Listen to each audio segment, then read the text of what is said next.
Quan Warren Buffett parla, el món l'escolta. Cada any, milions d'inversors esperen la seva carta anual plena de lliçons. Però aquest any, la seva última carta com a CEO no va començar parlant ni d'Apple ni de diners. Va començar parlant d'un home desconegut per la majoria, Peter Legal.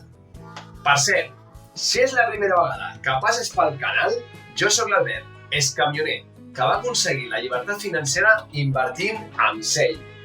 Aquí comparteixo experiències reals i eines perquè la classe treballadora catalana aprengui a invertir, valorar empreses i construir llibertat financera.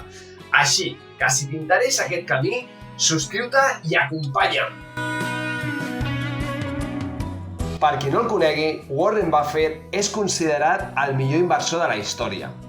Més de 60 anys liderant Berkshire Hathaway, un conglomerat gegant que avui és propietari d'empreses d'assegurances, energia, transport i fins i tot els gelats Dairy Queen. Però més enllà dels diners, Buffett té una manera molt especial de comunicar, directa, humil, amb un toc d'humor.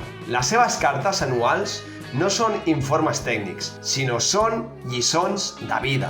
I amb 94 anys, aquesta ha estat la seva última carta com a CEO.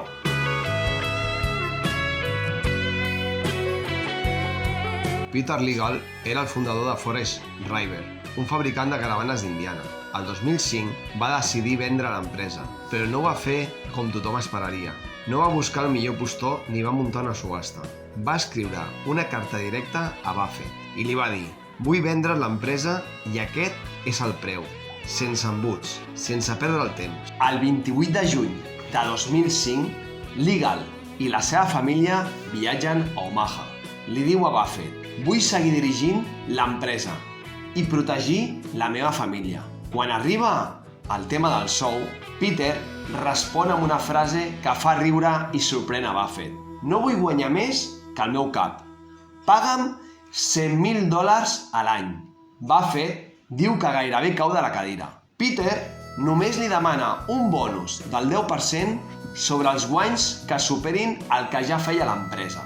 Aquella mateixa nit acaben sopant junts al Happy Hollow Club, sense advocats, sense clàusules infinites, només confiança i la paraula donada.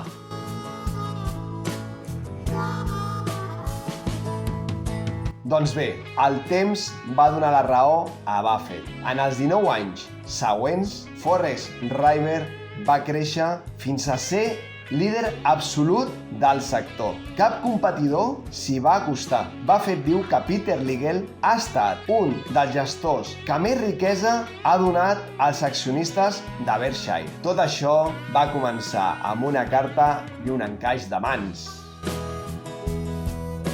I què ens ensenya aquesta història? Que la confiança i la integritat són actius reals, encara que no apareguin al balanç. Que pensar a llarg termini sempre guanya el benefici ràpid i que un sol encert pot compensar molts errors. Buffett ho diu així: les equivocacions desapareixen.